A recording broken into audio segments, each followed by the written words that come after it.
좀 기본적인 것부터 좀 하자. 그렇게 이제 말씀을 드리고, 제가 이제 오늘은 열애 10호를 좀 이야기를 해볼까 그래요. 우리 매일 기도할 때마다 염송문 첫 구절이 열애 10호부터 시작을 하잖아요. 열애, 은공, 정변지, 맹행족, 선서, 세간의, 무상사, 조장부, 천인사, 불세존 이렇게 하고 있는데, 이 중에는 이제 불교대학을 졸업하신 분도 계시고, 또 뭐 혼자서 열심히 또 공부하신 분들도 계시고, 잘 모르는 분들도 계시고, 그렇지만 이런 내용들을 모르고 그냥 스님이 하니까 그냥 열애, 은공, 정변지 하니까 그냥 줄줄 따라하는 거 아닌가? 그런 생각이 들어서 좀 이런 것들도 좀 알아가면서 의식도 했으면 좋겠다 싶어서 오늘은 열애 10호를 가지고 이야기를 해볼까 합니다. 오늘 다 못하면 또 다음 주에 하고 그렇게 하겠습니다. 그래서 제가 처음 여러분들께 드리는 말씀이, 여러분들 얼마나 믿는가? 우리가 이제 열애하면 부처님을 열애라고 이야기를 하잖아요. 부처님을 열애라고도 다른 표현을 합니다. 통념적으로 우리가 부처님 하면 그냥 여러 부처님들 통념적으로 그냥 부를 때 부처님 하는 것이고, 실질적으로 천상천하 유아독종 뭐 이런 말씀을 하신 분은 누구죠? 서가모니 부처님인 거예요. 지칭을 하자면 우리가 부처님 오신 날 하지만, 실은 부처님 오신 날은 여러 우리가 알고 있는 약사이레불, 아미타 부처님 이런 부처님이 태어나시는 게 아니라 우리의 교주이신 서가모니 부처님이 태어나시는 거죠. 하지만 우리가 통념적인 부처님으로 보면 열애 입고로 부처님인 거예요. 우리가 그렇잖아요. 그래서 나도 부처님이 돼야지라고 하면 석가모니 부처님도 포함이 되겠지만, 우리가 생각하는 통념적인 그냥 부처님을 닮아가고자 하는, 나도 부처님같이 되고 싶어요 라고 하는 거죠. 불교가 이제 그게 조금 어려운 지점이 있는 거예요. 그냥 부처님 하면 우리 하나님은 한 명이잖아요. 예를 들면 다른 이웃 종교와 비교를 해보면, 하나님은 기독교를 창시하셨던 그 아기에서부터 시작된 그 예수님을 우리는 하나님이라고 이야기를 하죠. 하지만 우리가 불교에서는 보면 그 부처님은 우리의 교주이신 서가모니 부처님을 제외하고 통념적인 부처님을 우리는 많이들 부처님이라고 이야기를 합니다. 그럼 부처라고 하는 것들, 부처라고 하는 명칭을 세세하게 몇 가지로 나눴다? 10가지로 만들었습니다. 다른 이름으로 불러야 돼요. 불러도 상관없습니다. 근데 우리가 이제 불교가 이게 이제 어려운 지점이 이런 거예요. 우리가 서가모니 부처님을 모신 법당 이름을 뭐라 그러죠? 대웅전. 그죠? 대웅전이라고 해요. 그러니까 대웅은 큰 영웅을 이야기하는 거죠. 크게 뛰어난 분. 오늘 서가모니 부처님 모시면 이제 또 대웅전이라고 이야기를 해요. 그런데 이제 거기까지는 우리가 그냥 대웅전 혹은 또 이름이 가면 대웅 보전 이런 정도에서 그냥 끝나요. 그냥 느낌적으로 그렇구나 이렇게 생각을 해요. 그런데 이제 우리가 화엄경에 주설법을 하신 부처님이 이제 누굴까요? 비로자나불. 비로자나 부처님 많이 들어보셨죠? 우리가 이제 광명진에 보면 옴 바이로차나 마무드라 하죠. 그 옴 바이로차나가 비로자나불로, 바이로차나가 한역으로 음사가 되어서 비로자나 부처님이 되는 거고, 바이로차나는 누구? 바로 비로자나불을 이야기하는 겁니다. 그게 이제 인도에서 중국어로 넘으면서 옴 바이로차나 비로자나불 이게 되는 거죠. 근데 이걸 또 한역식으로 와서 하면 어떻게 부르냐? 대일열애라고 해요. 대일열애하면 비로자나불을 대일이라고 합니다. 그리고 비로자나는 뭔가? 그리고 빛을 이야기합니다.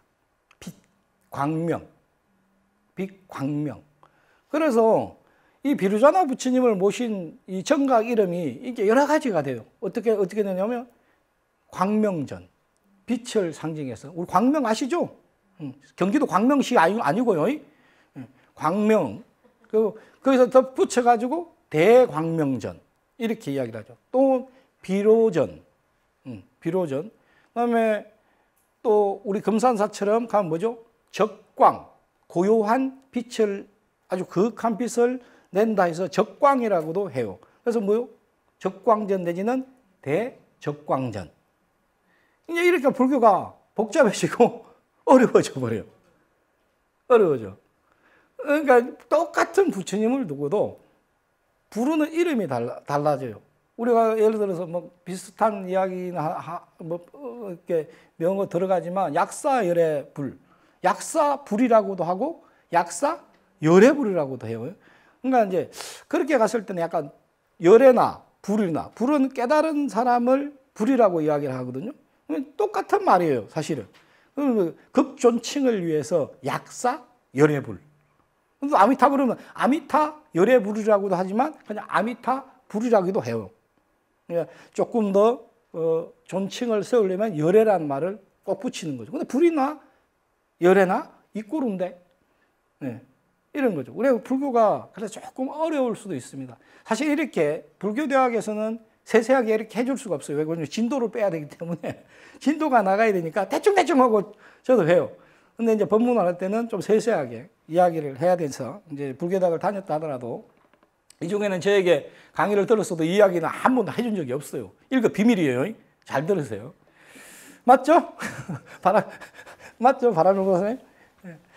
그래서 우리가 생각할 때는 이렇게 열애, 불, 부처님을 워낙 훌륭하신 분이니까 또 우리가 알고 있는 서가모니 부처님이 제세시에 혹은 또 그 이후에 제자들이 봤을 때 서가모니 부처님은 최소한 이러한 것을 너무 훌륭하게 잘하셨어. 내가 할 수 없는 것들을 그 부처님은 하셨어. 그래서 그런 방편 한 개 한 개마다 이름을 어떻게 10가지로 만들었다. 그게 뭐다? 열애 10호다. 그래서 열애는 부처님의 다른 이름이고 그것을 여기에서는 요걸 잘하셔서 여기에서는 요걸 잘하셔서 저기에서는 저걸 잘하셔서 서가모니 부처님의 위신력을 그렇게 요거는 요렇게 잘했으니까 요것도 부처님 같아. 이렇게 해놓은 게 열애 10호입니다. 그렇게 이해를 하시는 게 여러분들이 좀 편하실 것 같아요. 그럼 열애는 어떤 분인가? 열애는 진리로부터 온 분이다. 진리와 함께 오신 분이다. 진리는 이제 뭐 여러분들은 뭐 제가 말씀 안 들어도 깨달음 우리가 알고 해탈 이런 것들을 다 아는 거라고 생각하시고, 그러니까 진리는 어느 것들이 있어도 그 어느 것부터 흐트러짐이 없는 것, 틀린 게 없는 것, 그게 진리겠죠. 그렇게 해서 이제 한문으로 보면 가틀려 원래 했습니다. 진리와 함께 온 분. 세상에 순리 있는 그대로를 가지고 오신 분을 우리는 열애라고 이야기를 합니다. 열애. 여거라는 말로도 설명이 되고 있고요. 그래서 이제 우리 대승경전은 아까 말씀드린 대로 비로자나불을 갖다가 대일열애, 뭐 약사열애불을 약사열애, 아미타불 아미타열애, 뭐 많습니다. 뭐 보성열애, 뭐 이렇게 여러 부처님 명목 뒤에다가 다시 열애를 붙이는 게 있죠. 그래서 열애는 진리의 세계에 도달했기 때문에 열애라고 한다. 그 세계로부터 중생들을 구제하러 이 사바의 세계에 왔기 때문에 열애다. 그래서 그 열애는 더 이상의 번뇌도 없고 장애도 없고 오고 감에 걸림도 없는 분들 열애라고 이야기를 합니다. 우리 저 법명 중에 누가 여아보살님이 있어요. 여아보살님. 이 열애는 그렇게 오신 분이지만 여아는 아자는 그 새싹아자를 씁니다. 싹아자, 새싹아자를 쓰는데 만약에 새싹이 어때요? 새싹이 처음에 땅에서 이렇게 있다가 뾰족히 올라오면 되게 이뻐요. 어떤 새싹도 그 가시덤불의 새싹도요. 새싹이 올라올 땐 되게 이뻐요.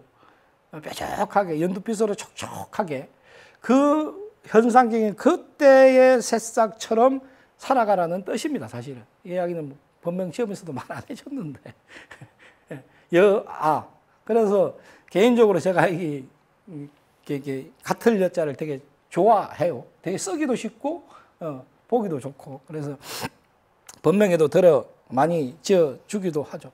일상적으로 우리가 쓰는 것을 용어로는 불교적인 용어로는 뭐라고 하는 있죠.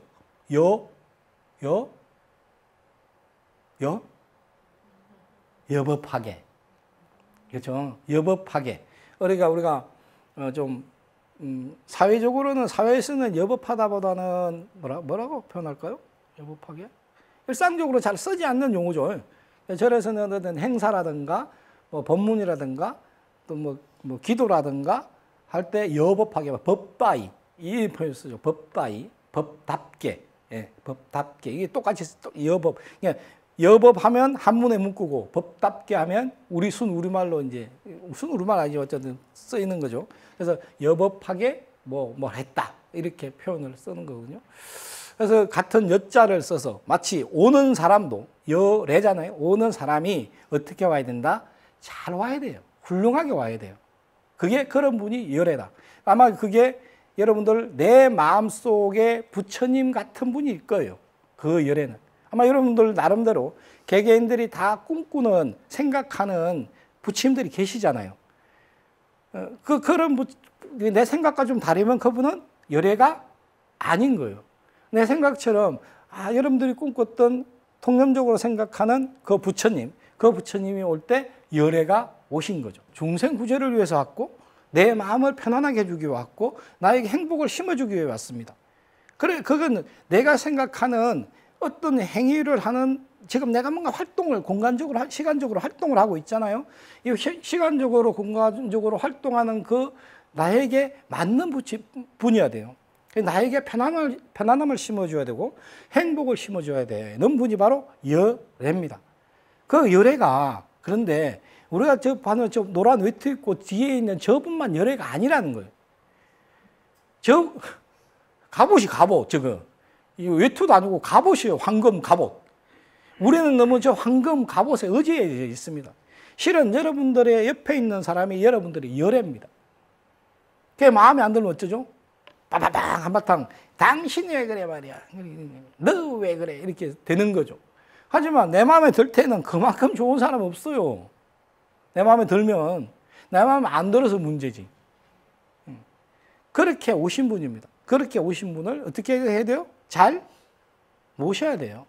우리가 부처님께 인사하고 예경하고 절하고 공양 올리는 것처럼 여러분들 옆에 있는 사람들에게 여러분들은 부처님으로 잘 모셔야 됩니다. 그분이 언제 어디서 또 다른 모습으로 나에게 부처님을 가르쳐 줄지 몰라요. 부처다운 모습을 가르쳐 줄지도 모릅니다. 그분들에게 우리는 잘해야 됩니다. 근데 가까이 있는 것은 늘 흔해 빠져서 소중한 줄을 모르더라. 우리의 삶 대부분이 그렇습니다. 가까이 있는 사람 절대 가까이 있는 물건도 소중하게 생각하지 않습니다. 근데 우리 속담이 있죠. 개똥도 약에 쓰려면 없더라. 왜냐면 소중하게 생각을 안 하니까. 늘 흔하게 빠져 있으니까. 사실 열애도 그런 분이 열애입니다. 이거 그냥 열애, 통념적으로 생각하는 부처님 그렇게 생각하지 말자는 뜻에서 제가 좀 다른 관점에서 열애를 받고 그래서 오늘은 여기까지만 시간적으로 나이가 들면 말이 많아진다더니 저도 말이 많아지는 것 같아요. 오늘은 여기까지만 하고 나머지는 뒤에 또 조금씩 살펴보도록 그렇게 하겠습니다.